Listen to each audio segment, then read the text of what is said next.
Hello, and welcome to episode 6 of Promoting Thought. And this episode is called Developers Setting a Good Example. And what we're going to be looking at in this episode is developers who really got it right when it comes to setting an example and engaging with their community. The first one I want to look at is probably quite an obvious one to people who've been following my previous videos and the sort of genre I've been looking at in those, and it's CD Projekt Red. CD Projekt Red are a subsidiary of a company called CD Projekt, and they're a Polish company that started off importing CDs and DVDs into Poland and branched out from there. CD Projekt Red develop role-playing games for the PC, and they've currently got two titles to their name, The Witcher and The Witcher 2. Now, The Witcher, when it originally released, was subject to some very mixed reviews. It was praised for its deep storyline and the atmosphere of the setting, but it was panned because it was quite buggy, a lot of stuff was poorly implemented, the translation wasn't great, and so on. And what CD Projekt Red did that really sort of set them down the path of being one of the most admired studios when it comes to their community was they looked at the failings of their game and we said, okay, we don't want a mediocre game. We want a game that people remember. We want a game that people will get attached to. So they went back to the drawing board. They redid vast parts of this game, and then they released something called the Enhanced Edition. It wasn't another version of the game that you had to buy. It replaced the previous version of the game. Anybody that had bought the original got a patch that turned their game into the Enhanced Edition for free. The Enhanced Edition fixed a lot of the issues the original game had, and this bought them so much goodwill, because in the day and age where currently if a game is released that's poor, companies will talk about how they're going to listen, talk about how they're going to fix it, but then they'll not do it until they release a sequel or an expansion. They'll charge you for basically fixing their mistakes. And what CD Projekt Red did was say, no, we want people to be proud of our game. So here you go, here's this huge patch. I think it was like 1.5 gigabytes. Have it for free.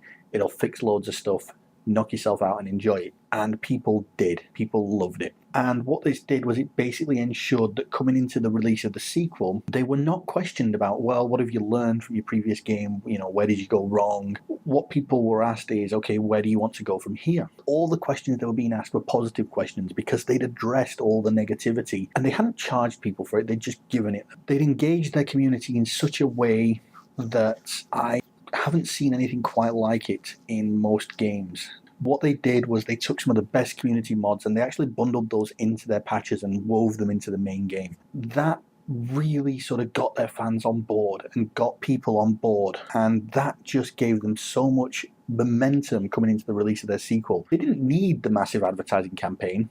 They had it, but they didn't need it. I mean, literally, when The Witcher 2 was getting ready for launch, you couldn't click on a website without seeing an advert for the pre-order of The Witcher 2. If I ever forgot, it was always convenient because I'd be reminded within 10 seconds that I could pre-order The Witcher 2. It was great. But seriously, and joking aside, they didn't need that much of a hype machine going because they got it from their fan base, because they'd engaged with them so positively. They'd used their fans' creativity, they'd listened to their feedback, and when the second game launched, it was widely acclaimed by critics and fans alike. And a couple of other moves that CD Projekt Red did that maybe slipped under the radar of some people, although most will know of them. Firstly, the version that they were selling on their own website, Good Old Games, they said to people that were buying it internationally, because you're going to have to pay more than Americans do, because of local taxes or whatever, we're going to give you credit on this website to buy other games equivalent to the value that you've paid on top of what you would have paid if you had bought it in America.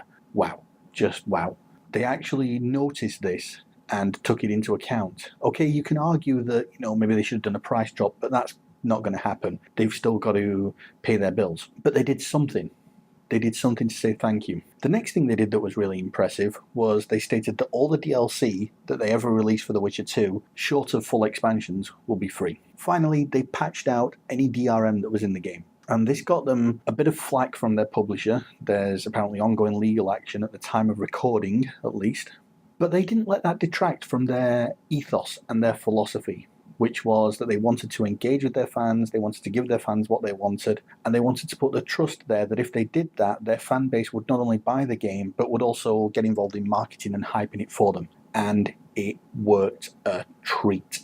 It showed the power of getting your community on board with you and getting them behind you, what that can achieve. The next company I want to talk about that really gets it right when it comes to community, and in so many other ways, is Valve.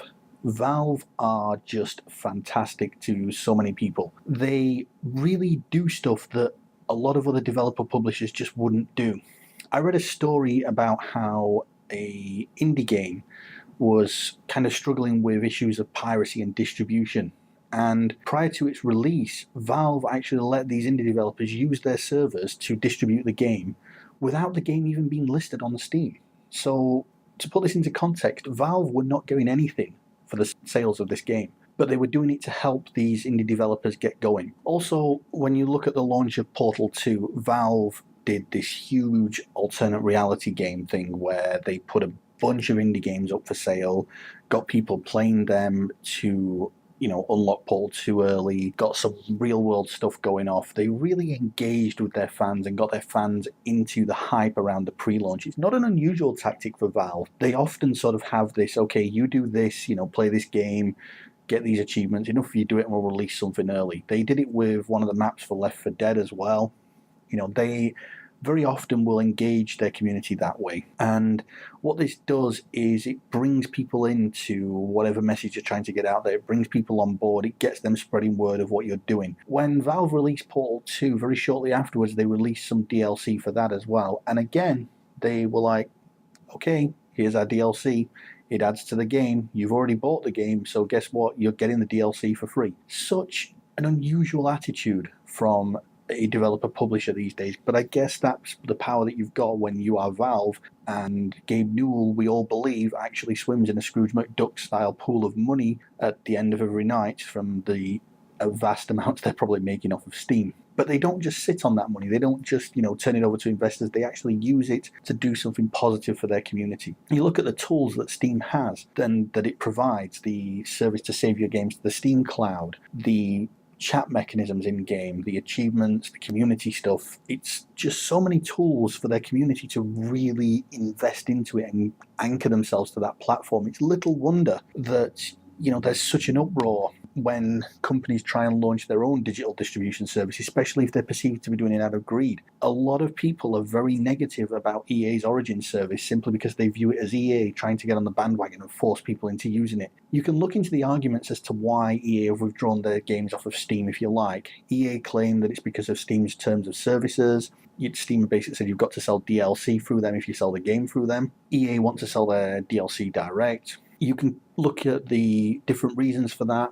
Believe whichever side you want to believe. It doesn't matter. At the end of the day, the fans of Steam are very protective of that platform because Valve engage them as a community, give them tools to build their own communities within games, allow them to contact and connect with their friends even when playing games that aren't sold through Steam. It's all services that gamers want, and what it adds up to is that you've got basically one of the strongest forms of DRM you can have in terms of Steam, and yet very few people that use the service mind, because they get more out of it than they give up to get it. You get a lot out of Steam, and that's the perception that people have, that the stuff that Steam gives you is worth what it takes away in terms of being able to sell the games on yourself and being able to sort of lend friends a copy of your disc, if you like. However you look at it, those are two companies that really grasp the power of having a community on board with you, engaging your community, giving them the tools to build their own sort of anchors to the place, to their games they love, to have access to the developers, to have access to the team behind the games that they enjoy. And to me, it's two examples of what you can achieve and how community can really add value to whatever you're trying to do.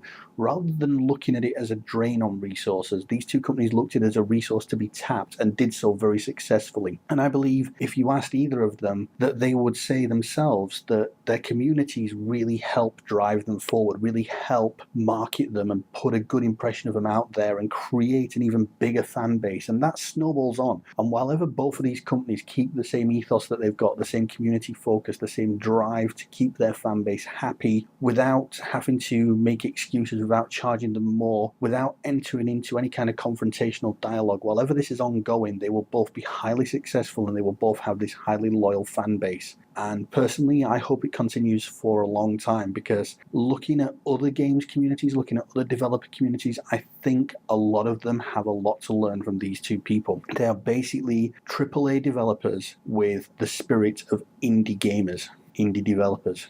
And that is just an immense combination to have. As always, if you like the discussion, please get involved with it. We've got a blog site up for you to go and have a chat with me. We've got the YouTube channel where you can leave a comment, Facebook page. Put us up on Dig and Reddit if you like. Get in touch with me on Twitter. Drop me an email. However you want to get in touch with me, do so. Suggest topics for future episodes. Comment on this one. Tell me if you think I'm good or bad, whatever. I'd love to hear from more people. I'd love to get involved in more two-way discussions with you. So subscribe to the channel, like the video, and get in touch with me. Take care, guys. Enjoy your gaming.